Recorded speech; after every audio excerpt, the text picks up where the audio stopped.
So first up on our panel, I'm going to ask Tom Clement to speak about his organization, 85 Housing Cooperatives, housing 50,000 people. His involvement in co-op housing started himself being a member of Grace McInnes Co-op in downtown Toronto. Tom joined CHFT in 1981, working in several positions before becoming the executive director in 1994.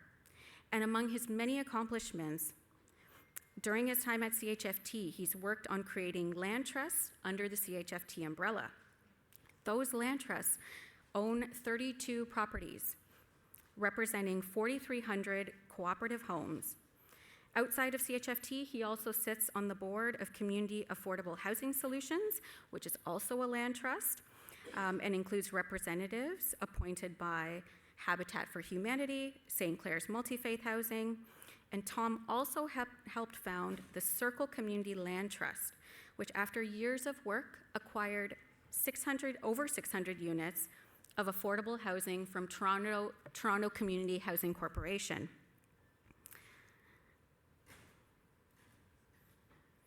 Tiffany Duzita, she's the executive director for the Community Land Trust Group of Societies, the CLT. She joins us here from Vancouver. Tiffany is responsible for the operations and execution on the future growth plans of the organization. She is an accomplished real estate professional and brings substantial experience and leadership to the CLT to build upon its mission to create, preserve, and steward permanently affordable homes. And finally, Brenda, also traveling here today. She has 40 years of experience in the community housing field, including rural community development work, directing the City of Burlington in Vermont, not Burlington, Ontario, their housing programs related to leading the Vermont Housing Financing Agency's program and policy development. Brenda has advanced the community land trust model at the local, national, and international levels. And she's led Champlain Housing Trust, the largest CLT in the nation, in the US, which has originated many of the legal, financial, and programmatic elements widely used by the sector today. She's also advanced the model nationally as an active founding member and board chair of the National CLT Network and board member of its successor, Grounded Solutions Network, since 2005. She's helped to export the model to England, Canada, Belgium, and France. And under her leadership, the Champlain Housing Trust received the 2008 UN World Habitat Award. Brenda is also a Ford Foundation leader for a Changing World in 2002, and she's on the board of the Grounded Solutions Network, the board of the Center of the CLT Innovation, and past member of the Boston Home Loan and Federal Reserve Banks Advisory Committees and the Vermont Governor's Housing Council. Quite a mouthful and a long career. So first up on our panel, I'm going to ask Tom Clement to speak about his organization. Since we're a little short on time for our panel today, our panelists did have a number of slides that they wanted to walk through, but what we thought was we can post the slides to all the participants and you can go through the slides individually. I think it'll be more helpful to just have our panelists talk about their experience with community land trusts and how that model has been used to actually preserve homes and what their acquisition and growth strategy looks like as well.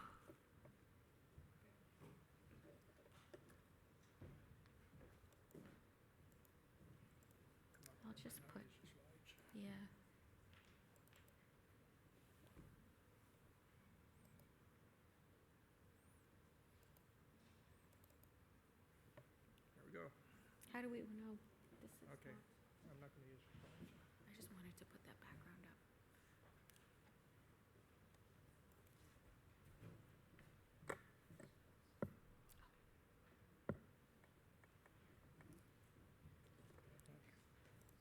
Whoops. Okay, there we go. Okay. So, first, thank you for inviting me today. It's a real privilege, and I'm really happy to see the growth of community land trusts in Canada and we're in the early stages of growth, but trust me when I tell you that the work you're doing today will carry on for many, many years. It's going to secure housing for people, not for profit. So, I'm not going to do the slides. I'll try to give a quick summary of Co-op Housing Land Trust, which is really, within there is 4 land trusts. One is called the Bathurst Key Land Trust. It's at the foot of Toronto near the lake, also near the Island Airport, which is a whole other discussion. We have another land trust, Co, which is our largest land trust, and we founded that land trust in 1986. We also, there's another land trust. I know that people are wondering about building land trusts with tenants, in situ tenants, and the Tenants Nonprofit Redevelopment Co-operative was founded with that very purpose in the late 80s. And then we have a little tiny land trust, which only has 12 units, and you might wonder why we have such a small land trust and what we're doing with it. This land trust we put together to acquire scattered units. So right now we have 12 units, which we have in a downtown condominium. We have, I think it's 3 or 4 other potential sites. Again, small collections of units, 15 units, 20 units, that sort of thing. And we're also looking at the city programs to maybe acquire some small apartment buildings. So that'll be a different kind of land trust. And that's our basic growth strategy.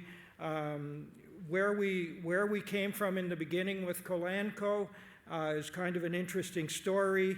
And there's still a huge building in Toronto called the Scotiabank Plaza.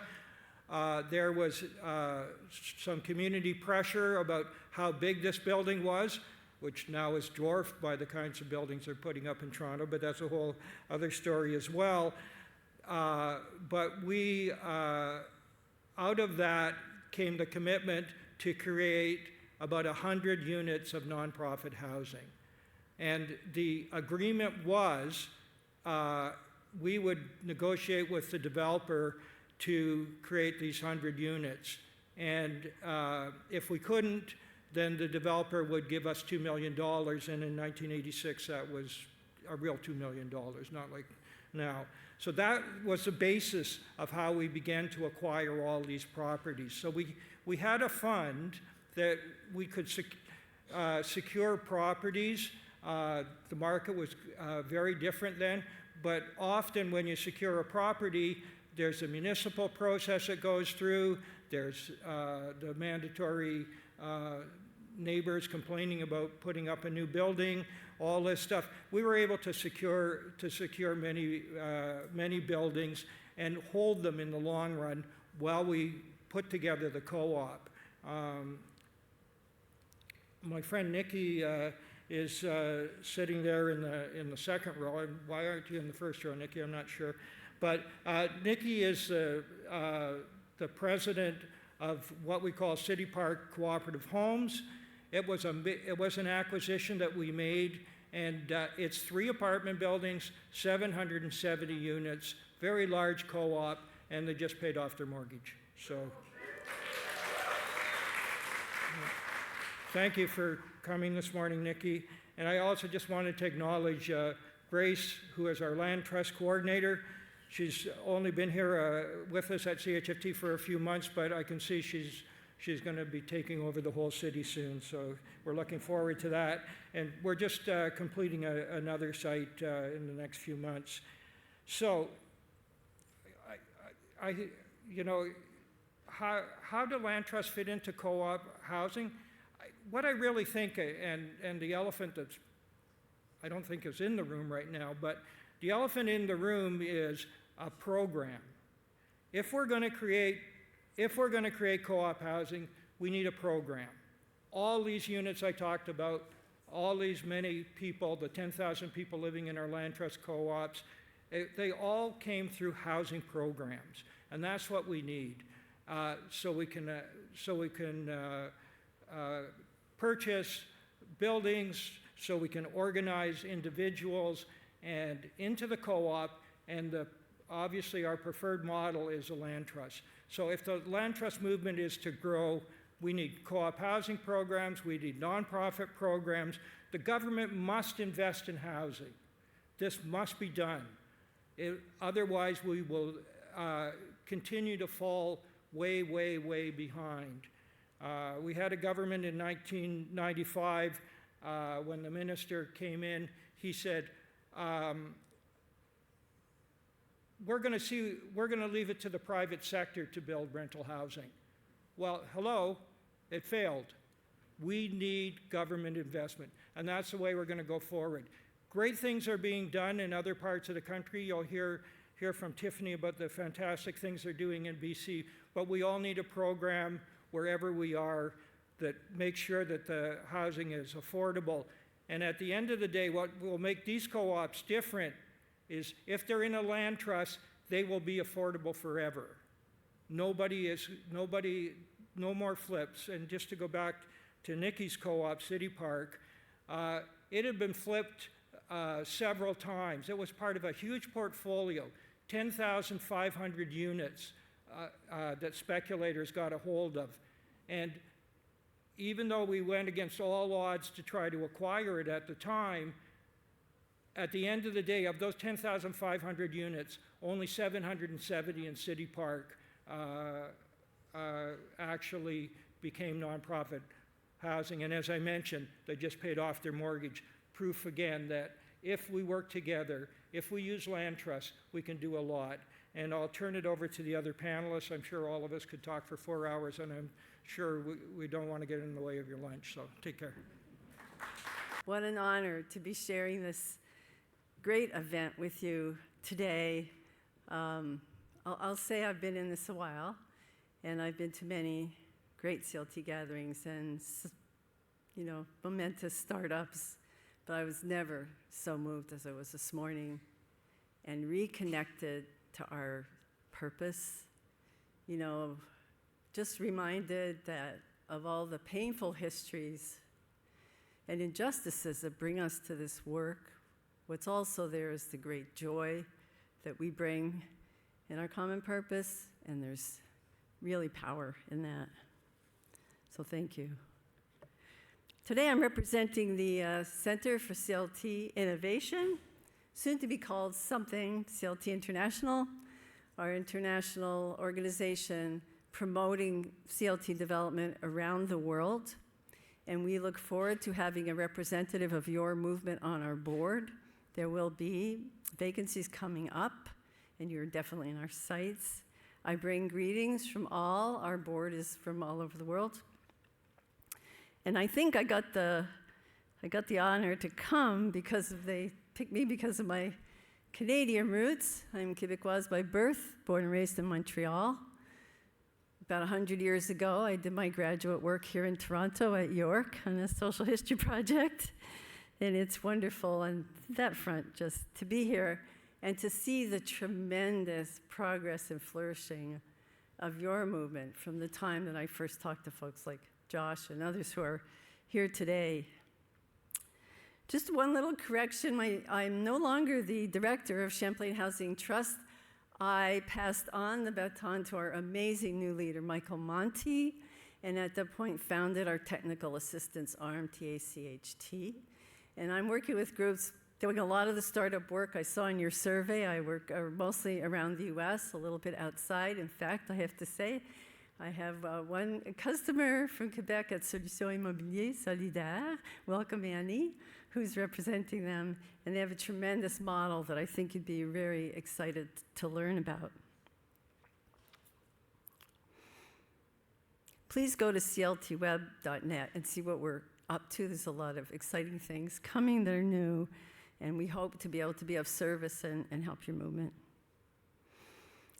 So when we founded Champlain Housing Trust, we had a couple of main purposes to carry out the mission, Bernie Sanders was mayor, and he really believed in community-led development and enabled us to just start up a citizen-led group and got the city support. We had as I said, two angles. The preservation of a low-income neighborhood, Old North End, that was being hit by speculation and gentrification, and protect mostly vulnerable, very low-income tenants there. And of course, to create a new path to ownership. If you remember, in the 80s, interest rates were in double digits. It even makes today look good. And we were seeing more and more people just cut out of that opportunity and not even able to be secure in their rentals. So I know many of you have that mission, protecting neighborhoods. We're going to see some of them Sunday. But as you heard, the co-op model is not very big in the US. You have cooperatives in big urban centers, New York, Chicago, San Francisco, significant. But overall, it's less than 1% of our housing stock. And most co-ops are still full equity co-ops, with a small number, limited and zero equity co-ops, but growing now again as an opportunity for people who would otherwise be trapped in rental. And you may know that in the US and most states, tenants have essentially no rights. So it's a very vulnerable situation. So that's where we got launched. And we actually looked to Canada, to Milton Park, and then to the co-ops up here, and then to mutual housing associations in Germany for our model, not having anybody plowing the field with us, as we were in Vermont. So our first acquisition, it was called Burlington Community Land Trust then, now Champlain Housing Trust, were to protect the tenants of the Old North End, and we were scrambling we got short-term capital to acquire properties that were under speculation and beat the developers to them, or some of them would then call us up to purchase. But this was an old housing stock, mostly very small buildings, not many units per building, not many homes per building. And so that's what we had. We did not have the capital to repair them to the state we would wish that we did eventually. And so this is a difficult portfolio. And meanwhile, we worked with other co-op advocates, which came primarily from a student co-op movement we had in our city with the universities, to get legislation passed in Vermont to enable the creation of co-ops. Didn't exist. Vermont had just newly even created legislation to form condos. So it's a very different form of ownership in our very rural, tiny state. However, the need then, the crisis in housing that we were facing in the 80s, won us support in our liberal legislature as well, and so we were able to start forming co-ops. And the co-op leaders were again funded by the city to create, a mutual housing association, so that these very tiny co-ops with 3 or 4 or 6 homes in them would have a mutual to pool their reserves, to help govern, to do the training, to support those homeowners in their task. And it was, our story is one of struggle, a bumpy path to getting to where we are today. Because these very small co-ops, it was too difficult for people to manage their home, and the mutual had staffing, and to manage as a board, and there was just, it was a very difficult strategy. We acquired and managed buildings for them. Some other nonprofits did new construction development. So in all today, our portfolio is simply 125 homes in 6 cooperatives, ranging from a 3-home cooperative that's limited equity to a 40-home cooperative that is 0 equity. 4 of our 6 co-ops are 0 equity. And the value of them is that they're financed and priced so that there is as affordable as our most affordable rental housing development. And the dividend gained by the owners is that they always have lower carrying costs than we can manage for rent and operating costs in our other buildings, because of what they put into the care of their building together. So the mutual that they had was struggling by the mid-90s, couldn't support the capacity, and the co-ops buildings were struggling, so that was a difficulty. And so they were looking for a home for their mission and their residents, right? And they came to the trust because we were the most compatible organization. We were a membership organization. We could provide representation. And so we did fold them in. We changed our bylaws to recognize the co-op leadership, and one of the resident seats is dedicated to them. They could have more. We have 5 resident seats, 5, 5, 5. And so we recognize them that way, and there's a board-led co-op committee with representation from the co-ops, and they've really been integrated into our overall housing portfolio. Since that time, the co-ops have 2 contracts with us. They contract with our property management, the bigger ones. We have a few bigger ones, 12, 28, 22, and the 40, who contract with us for property management, but also a separate contract to provide training and technical assistance to their board members. And that's been a really much easier thing to do and maintain and support being in our organization. So I think what Tom was saying, the power together of a community land trust and a co-op is tremendous. On our side, we thought at first we're going to, own the land and be a quiet protector of their limited equity formula, back up sort of a bulwark to mission. But then when they need us, we became a much more practical support and strengthened us both. Our co-op leaders bring tremendous empowerment to our other residents and to our community because they have to learn leadership. They operate in a democracy in their homes. And at one point, in fact, our small city council of 14 had 2 co-op residents on the council. So that's true empowerment. And I believe in co-ops, people learn civic and business skills. And so today, by coming together and really honoring what co-op members had struggled to do and folding them into a larger community of membership and residents, we hope to be developing a new co-op in the next 2 years. Many thanks for your time. So as I was introduced, I'm Tiffany Duzita, and I'm the Executive Director of the Community Land Trust Foundation out in BC, and here today specifically talking about community land trusts in the cooperative housing. So we're actually, our story actually begins through the cooperative housing movement, through the Cooperative Housing Federation of BC. We were established through the Federation back in 2015, but it has roots going all the way back to 1993 when they established their first community land trust that thought, we'll establish this land trust and we'll hope that a bunch of land will then be donated into the land trust. It took about a decade. There was about 6 properties back then in the early 2000s that came into the land trust, but I like to describe those early years as really kind of being an absentee landlord. It wasn't really an active vehicle for growth. So in 2012, there was an opportunity in the city of Vancouver to bid on some properties. And it was an objective out of the mayor's task force at that time about promoting community land trust. And the Federation at that time was successful. So then as they kind of went through that process with the municipality and started going into finalizing those legal agreements, and this is actually real, to build out on these 4 sites for 358 co-op and nonprofit homes in the city of Vancouver, they decided that let's see if we can turn this land trust model into actually a growth model after seeing decades of, no co-op housing being built out in BC. So in 2015, that's kind of really where we kind of start tracking our success out in BC, where we became, the Community Land Trust Foundation of BC, where our purpose is to create, preserve, steward permanently affordable homes. And I'd like to add in a little bit from our vision there, also the community-led spaces, is where we work mainly in urban environments. So most of our buildings as well have mixed-use spaces. So we have a lot of community partners as well that are joining into our housing co-op communities as well. We wanted to show a few slides, but I'm going to fast forward through a lot of things here. But just to kind of go on through our success, and not really sure if it's been the perfect combination of storms out in BC, but the community land trust model has really taken on a surgence of activity in BC, of people wanting to invest and learn more about it.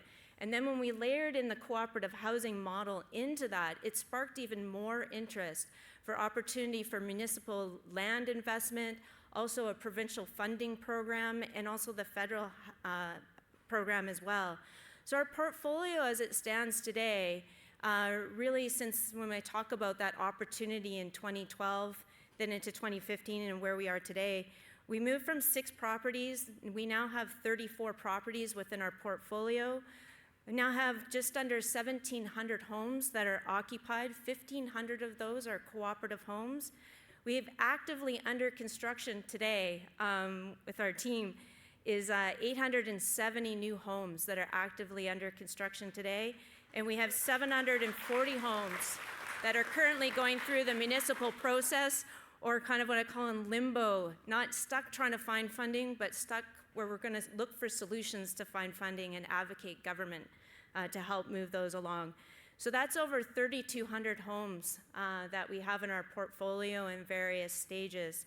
And about 80% of those 3,200 homes will be cooperative homes throughout BC. We focus mainly in Metro Vancouver and also on Vancouver Island.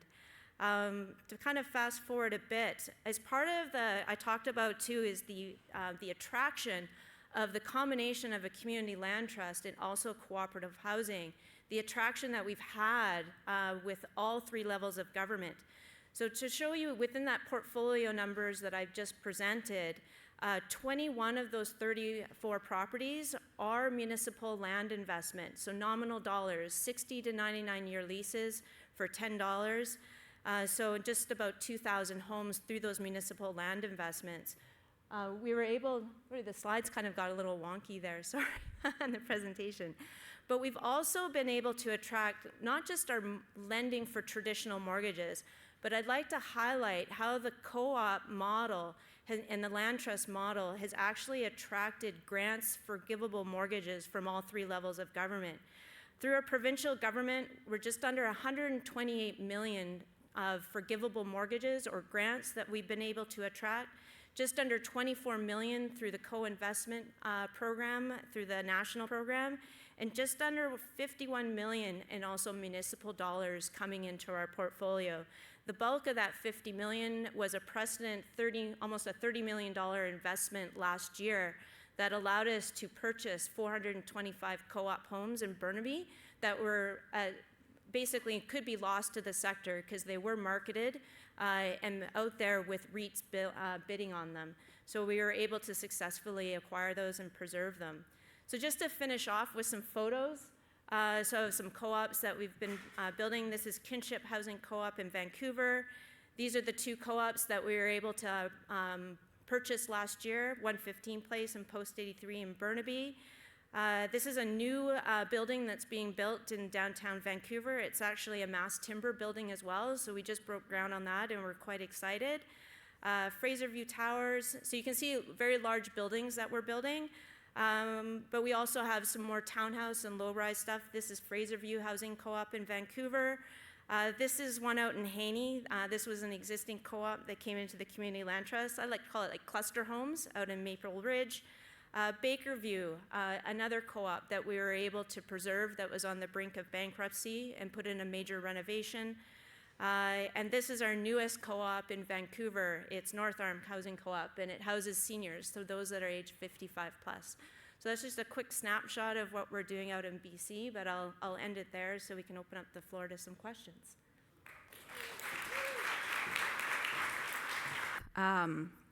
So I'll open up the floor to questions, and I actually have one, if I could start with, to the 3 panelists.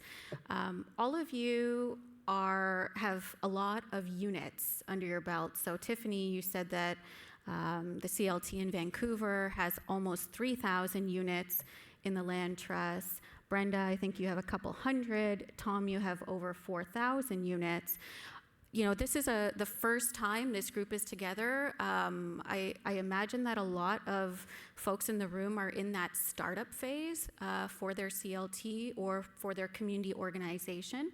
And I'm wondering if you could just speak to what was that initial spark, that seed? How did that startup happen for you? You mentioned it briefly in your discussion, but I think people probably want to understand, how did you actually get your first property or acquisition which allowed you to then scale and grow? Maybe I'll start with Tiffany. These are on? Yeah. I think for us out at the Community Land Trust Foundation, it really started when I talked about, the opportunity in 2012 in Vancouver, and then the board at that time in 2015 really turning us into a growth vehicle. And, it's, I think, really kind of latching onto the Community Land Trust and the cooperative housing model layered together and leveraging municipal land assets. We've been quite fortunate in BC to have that level of investment from the municipal government, also a provincial funding program, and then also the national funding program. So it's really been kind of, earlier Chia talked about spending a lot of time writing grants. We spend a lot of time responding to proposals to build housing. So more of like the technical side and the numbers, and then, obviously, the spark of bringing back into cooperative housing is it really kind of fit that term of a lot of people talked about with the affordability on the missing middle. So it's very attractive to municipalities to bring housing cooperatives back to their cities. And that just seemed to snowball into more and more opportunity. And we're struggling actually to keep up with the opportunity in BC. We have people calling us all over. But I kind of also talk to organizations when they first start up is like you chase those opportunities and then all of a sudden you get it, you catch it, right? And then we've had like a lot of kind of learnings as well over the last couple of years, and also kind of looking even to what Brenda did in her organization is that operational side and that support side that she had talked about too, about like that. What is that relationship that you have with your housing co-ops? Because they're not tenants in your buildings, they're members of a housing co-op. So the relationship is different, and we've learned along the way. We talk to our members, we adjust, and we feel that we've landed in a pretty good place and are continuing to grow. Well, your growth is really phenomenal and exciting. So the way we started, I mentioned we had city support, and before us there were a few community land trusts, but they were always fighting City Hall. They had no support. So Brenda really launched something by supporting our community land trust. And the next thing the city did was very important. And working on your city and local government policies can be really impactful. They passed a policy that said no public dollars at all will go to any housing unless it's permanently affordable. And then they formed the trust fund and other things that all fed into permanent affordability. Because of our advocacy with other folks around the state, experiencing those conditions in the 80s, we got our liberal legislature to pass the same policy. And through our organizing and advocacy, we've been able to maintain these over the years, even when there've been like Republican administrations and always push back and preserve those funds. The state trust fund is one that funds us a lot. So in the early days, as I said, we didn't think we'd ever be a landlord. Now our growth has been in rentals. We have over 3,000 homes in all, and 2,600 are rental. But anyway, we needed capital, and the city pension fund actually loaned capital to us as risk capital, which is very unusual for pension funds, as you may know. And then we got a local bank to match it. And then we'd acquire, and we'd have to pay that back in 7 years. So the city of Burlington, we were also very successful competing for what was remaining of HUD funding. There'd been a lot of programs. Reagan was just clawing them all back. But we succeeded, and every federal dollar then that came went into our developments. By the 1990, we were able to put more capital back into that rental and co-op portfolio that I spoke about, where we were purchasing the old North End. We have 400 homes in this little tight neighborhood now. But also we started doing new construction with new resources from the feds, and we developed rentals, we developed home ownership, and really working on that funding that will give you a pipeline. There's two things: get them to give you land, and then get the capital, and then you can start to rock and roll. Is this thing on? Yeah. Okay. I'd mentioned earlier about essentially the startup money we got, but the other thing that happened, there are 3 co-ops near Harborfront near the airport, and they were on Crown land, not the Crown from Netflix, the Crown, the real Crown. And they decided that this land would be turned over to the city and therefore the co-ops with them. And we said, well, we got an idea here. And the idea is we could form a land trust. And they said, well, what do you know about land trust? Oh, we actually have another one already because we've been operating for a few years. So that was 94. By then we acquired quite a few properties. And why we thought that was so important was we always felt that at some point government might sell off homes. We felt that was a big issue. And praise to the city for agreeing to that, and we established that. And then you fast forward all these years later, and what's happening in Toronto? There's a whole bunch of 900 plus homes, some with multiple apartments, owned by the city, and the right-wing council that we had at that time said, we could really help by selling these homes off, regardless of whatever happened to the tenants. They didn't figure that out. And they were going to sell them off. And there was a huge hue and cry. But what happened was lots of groups wanted to take some of these houses and maybe to absorb them into their organization. But CHFT, John Harstone, myself, we went to, and we said, no, you must treat this as a portfolio. Joy Conley, who some of you would know, also took that position, and we lobbied and lobbied and lobbied. And the end result was that portfolio did finally come over to the community sector. Parkdale Community Land Trust has several hundred of those houses, and Circle Land Trust has 638 units. The idea that we not sell off public assets and we put them into the community, that I think is a big breakthrough. I was at City Council the other day, or one of their committees, one of their many committees, and one of the councillors was peppering me with questions and said, well, don't all your co-ops just lease from the city? I said, no, many of them own their own land, but we do lease 16 co-ops, 16 co-ops lease from the city. And then I added, but 26 co-ops in the city of Toronto lease from the land trust. So the fact that we now have more co-ops on land trust land than on city land says something about the progress, and I think it all happened organically, and I think we all know things just kind of happen. We take advantage of opportunities.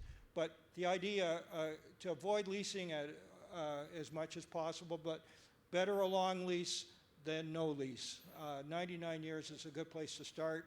Probably by then we'll all have other jobs, but so anyways, that was kind of a key point for us. Thank you. Any questions? Do I see a hand here? Yep.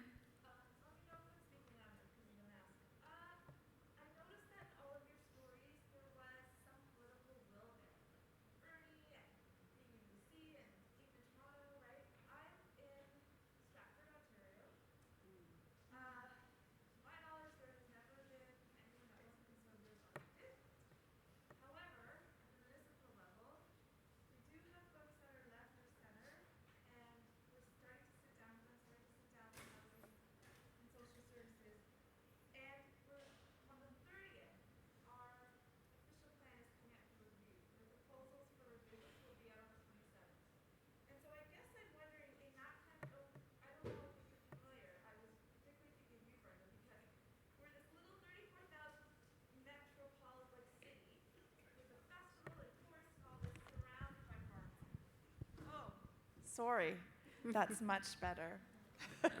Should I repeat or? So I guess what I'm wondering is, in a situation like that, and we've got public lands, that's the other piece, and we have public properties, and we agree that no more land should be sold off, that we want to keep things permanently affordable. What should we be looking for in the language that they're proposing for our official plan? But also, should we be asking to be revised in our official plan? I guess that's my biggest question. I'm wondering, when you're in that situation where you don't have a champion already, at the governmental level, one, how do we convey what's needed? And two, how do we make sure that the policy is there? Like in our official plan, there's a path to doing this. Yeah. I fear I don't know enough about the opportunities at the city government level for you, but you mentioned that you do have some liberal and progressive folks, and you need to leverage your champions. I mentioned that in spite of having Bernie at this city level, Vermont is very conservative about property, and we have had to advocate. We did in the beginning, we still do today. That organizing will serve you well over time. And then you have to look at, is this a city plan about housing that you're talking about, or? It's the official plan, period. Like it's setting out our, and it's just about to, they're just Your, about to. your like, municipal plan. Yeah. The official municipal plan. plan. yeah. So opportunities that cities have is, you've had this, and I think it's the land banking opportunity, that if they are going to dispose of lands, that they should go for community use. You know, this is happening across the US now, where they used to just sell them off to the highest bidder. The city could have something called inclusionary zoning, where any new development sets aside homes to be affordable, and then you could have them as permanently affordable. Have the city, if they put numbers, it's always important to have them put numbers to what percentage of housing should be affordable and define it, and then all of these things would feed it. Can they create a trust fund? Would the citizens support some kind of levy? Many municipalities, even here I know, can bond. Bonding is another resource you can put to affordable housing. So there is a litany of municipal opportunities, but you're right. You have to start with where's the wedge for support, and how do you keep the heat on them till they do it? And you're really smart to be jumping on this municipal planning and get it in there, get what you can in there. Yeah. I'd be happy to talk a little more about different options. Sure, I'd love that, because we're also in Ontario and we know how that's going. Yeah, and I'll just add to your point on the municipal aspect in Ontario. Municipalities are sometimes constrained by their procurement process. So when land is available through their real estate division, and I would encourage all of you to try to connect with those in your municipality, in your housing and homelessness and in real estate, their policies often require that they sell for the highest price, the highest and best use of the land. One of the benefits of the land trust model and leasing land to a nonprofit or a cooperative is the land doesn't get off their balance sheet. It's not off their books, so they're not selling it. So you can sometimes talk to them about their procurement policy and the fact that the land trust model actually helps them to create that land bank, in a sense, for permanently affordable homes without having to go through that policy of having to sell at the highest price, because at the rates of what land is today, it's very, very difficult to create affordable housing through that. Okay, I saw another hand back there. I'm just gonna ask if we can pass the mic back.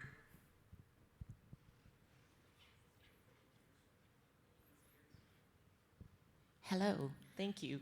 I was sort of thinking about what Norman was saying earlier about loneliness in urban settings, and I've had this idea kicking around for a while that I wonder if any of you have experimented with.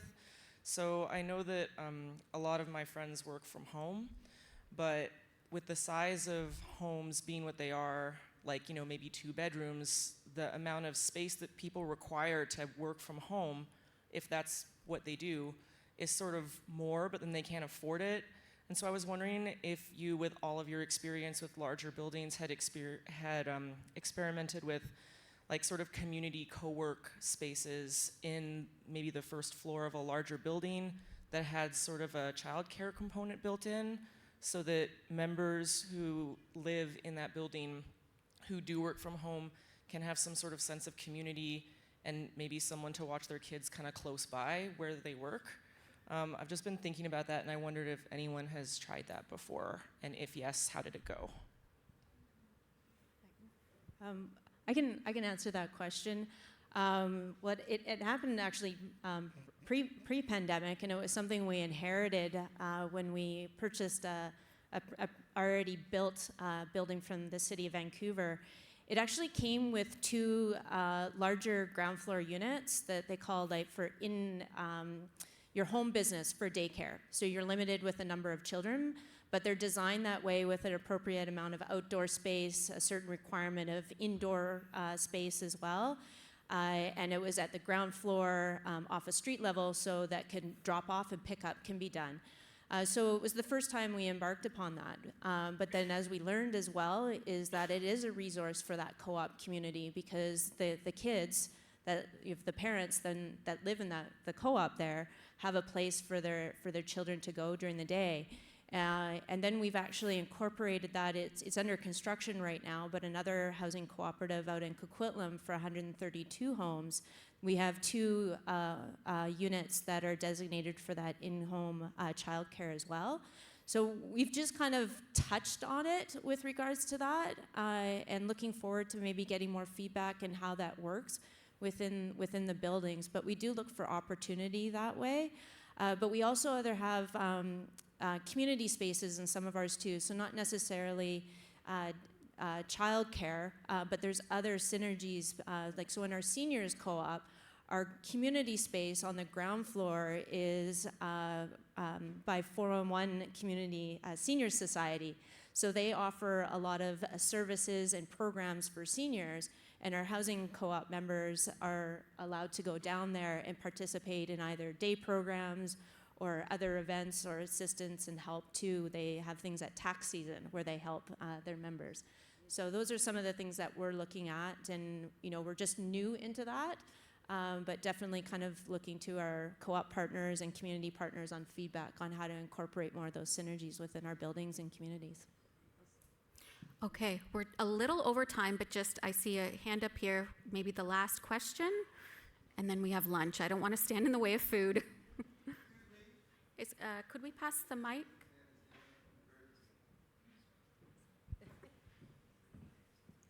Oh, sorry, who was it? Okay. I think we're. Did you want? Okay, go ahead. Thank you very much for your talks and sharing. This question I think is for Brenda, and the experience in Vermont with the housing and conservation funding and some of the redevelopment. I was at the Land Trust Alliance conference in Burlington many years ago and excited by the redevelopment downtown, and I think the Burlington Land Trust has really inspired possibilities there, and I think of the funding opportunities that Vermont supports and the bridge between Conservation Land Trust and Community Land Trust, and also thinking about tax incentives in the U.S. that helps to drive potentially donations. So if you have a few moments to just share about any of that. Just quickly, one of the successes at Vermont taught me a lot about collaboration was that when we wanted a housing trust fund with the land trust starting in Vermont, at the same time farmers were approaching the administration about losing farmland to development and not being able to pay the taxes with their farms. We're losing open space, et cetera. So we came together. It was very risky, but we came together and actually got legislation for a housing and conservation trust. And the idea is that this trust will support the creation of any community-owned land, be it for ag conservation, open space, environmental, so on, and affordable housing.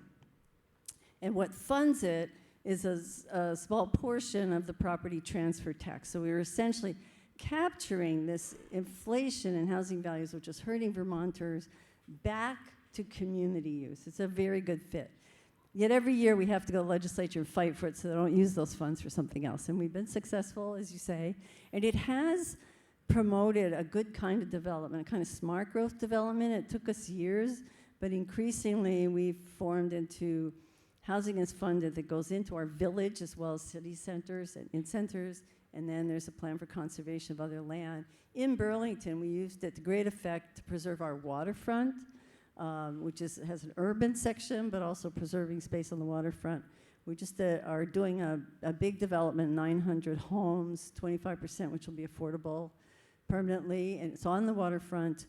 And what we're able to do there is through a neighborhood planning process, use this broader capital from the state to have preserve a new public beach, paths, playgrounds, fields, open space, along with otherwise the housing is very dense, and then there's these spaces with it. So I think it's a great model if you have that wish in your region. Also on conservation, we thought of them as a little bit like our enemies who are trying to gentrify Vermont, make it all pretty and just farms. But we learned, and the common ground was the common ground. Thank you. Okay. Thank you, everyone. Thank you so much to our panelists. Enjoy the rest of the summit. I do just want to quickly point out, Tiffany's team is here. They're here at the summit. If you wouldn't mind raising your hand. Yes, you too, Natasha. Tom Armstrong is here from CHF BC. Please feel free to reach out to those folks if you have more questions. Tom Clement's team, his land trust coordinator, Grace, is here as well. So if you have additional questions, feel free to reach out. Thank you.